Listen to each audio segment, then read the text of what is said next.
Baiklah, saya Amanda Pratiwi dengan BP 1910941030 dari kelas Toksikologi Lingkungan A dengan dosen pengampu Ibu Dr. Eng Sinta Sylvia.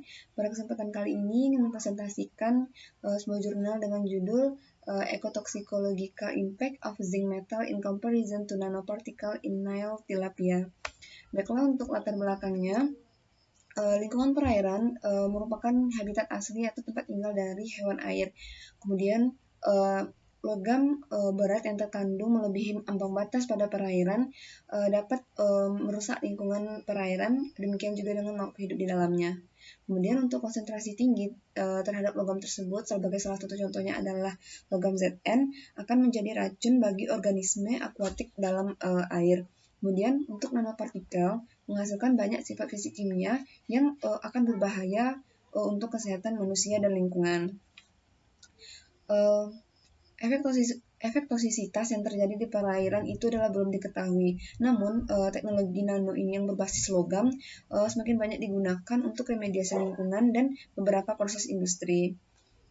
Untuk lingkungan akuatik sangat berisiko terpapar nanopartikel. Kemudian, ikan nila digunakan sebagai hewan uji pada penelitian toksikologi ini karena merupakan salah satu makhluk hidup yang hidup di lingkungan perairan tersebut. Kemudian untuk tujuan penelitian pada jurnal ini adalah untuk mengetahui efek toksikologi dari ZNNPS dengan konsentrasi kecil dari 50 nanometer, kemudian membandingkannya dengan ZNBPS yang konsentrasinya besar dari 100 nanometer. Pada kegiatan ini itu menggunakan beberapa biokimia dan senyawa stres oksidatif serta menggunakan nila sebagai hewan ujinya.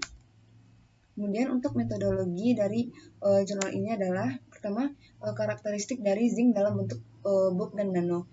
Zinc yang digunakan berukuran tertentu yaitu besar dari 100 nm untuk ZNBPS dan untuk ZNNPS adalah menggunakan konsentrasi kecil dari 50 nanometer dengan kemurniannya adalah 99,9%. Kemudian untuk ikan yang digunakan pada penelitian ini adalah menggunakan ikan nila dari peternakan ikan yang tidak tercemar di Provinsi El Ismaila, Mesir. Dengan panjang tubuh ikan nila tersebut adalah 12,3 sampai 15,5 cm dengan berat 40 sampai 65 gram. Kemudian ikan nila tersebut diletakkan 7 ikan per akuarium, kemudian dipelihara selama 2 minggu di dalam akuarium tersebut dengan airnya itu sebanyak 50 liter yang sudah terdeklorinisasi. Untuk suhu yang diatur pada akuarium tersebut adalah 25 derajat Celcius dengan DO 6,5 sampai 7,8 mg per liter dan pH sebesar 7,1. Kemudian ikan nila tersebut diberi pakan sekali sehari dan air akuarium tersebut juga diganti setiap hari. Kemudian untuk tingkah laku ikan yang tidak biasa akan dikecualikan. Kemudian untuk penentuan LC50 selama 96 jam dilakukan pada ikan yang sudah dipaparkan dari 6 seri ZNBPS dengan konsentrasi yang disediakan itu adalah 0, 500, 1000, 1500, 2000, dan 2500 sampai 3000 mg per liter. Kemudian sedangkan konsentrasi yang disediakan untuk ZNNPS adalah 0, 200, 400, 600, 800, dan 1000 mg per liter. Kemudian untuk desain eksperimental, logam Zn kering dalam air yang terdeklorinisasi ditimbang, kemudian di ultravisionifikasi selama 1 jam dengan tujuan untuk meningkatkan dispersi. Ikan tersebut diletakkan pada akuarium yang berukuran 40 x 70 x 26 cm yang dibuat 3 rangkap dengan 7 ikan per akuariumnya.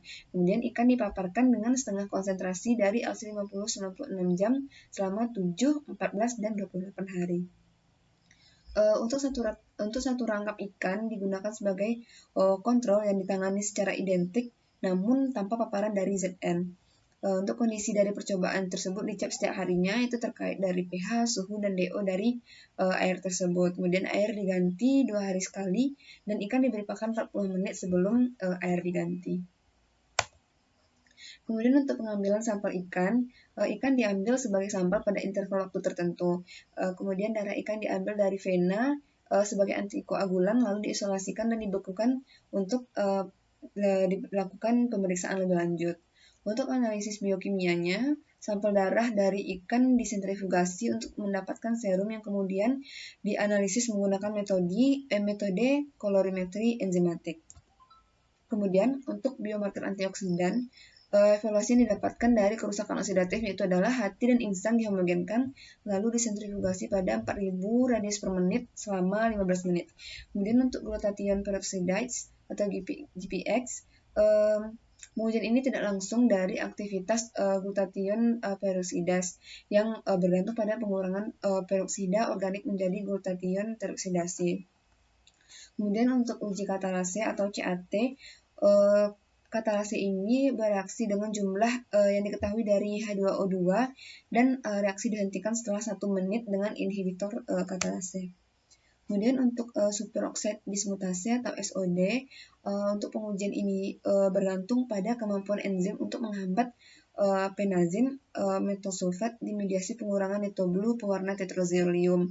Kemudian untuk reduksi glutathione atau GSH, tingkat tergantungan pada pengurangan 5,5 ditibios 2 nitrobenzoik asid dengan glutathione untuk menghasilkan warna kuning yang absorbansinya diukur pada 450 nanometer.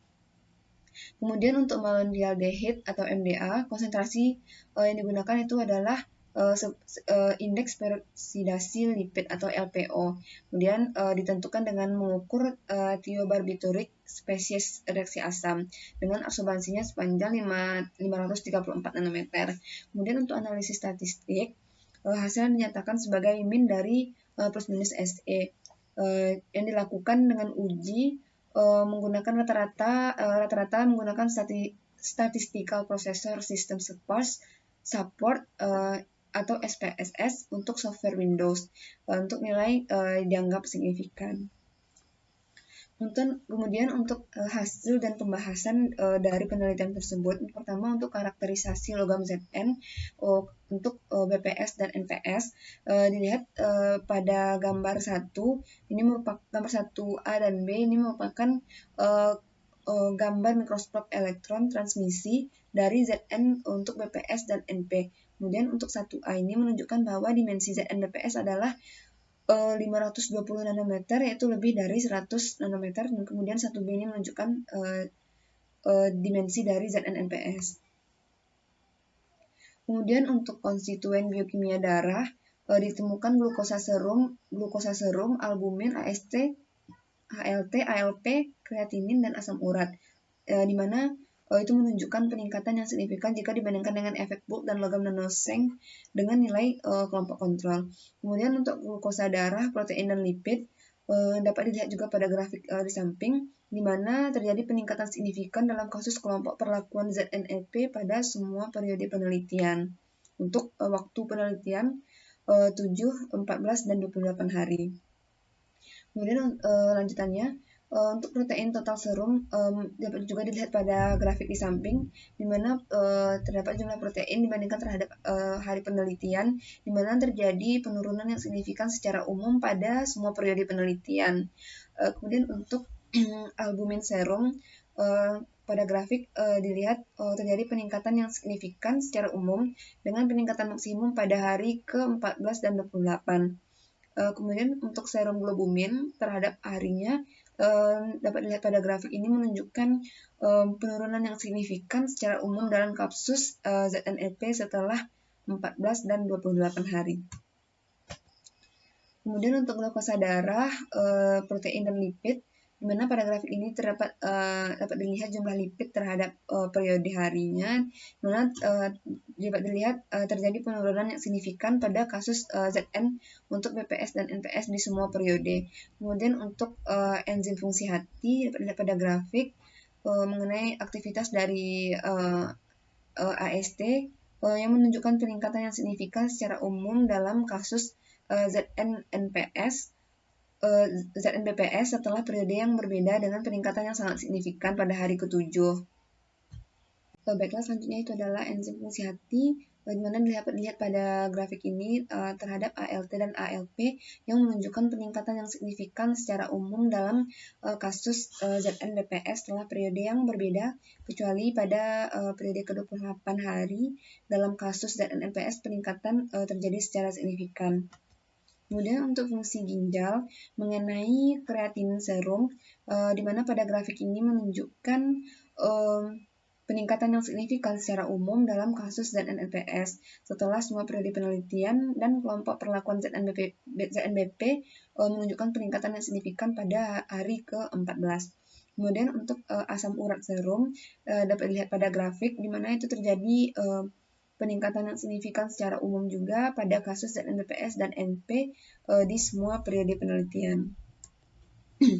Kemudian untuk biomarker stres oksidatif, untuk enzim antioksidan hati, untuk nilotikus terpapar setengah dari LC50 96 jam dari ZNBPS dan ZNNPS selama 7, 14, dan 28 hari, di mana semua enzim oksidatif hati ini bernama aktivitas DPX, CAT, dan SOD menunjukkan perubahan tergantung waktu. Dapat dilihat pada grafik berikut.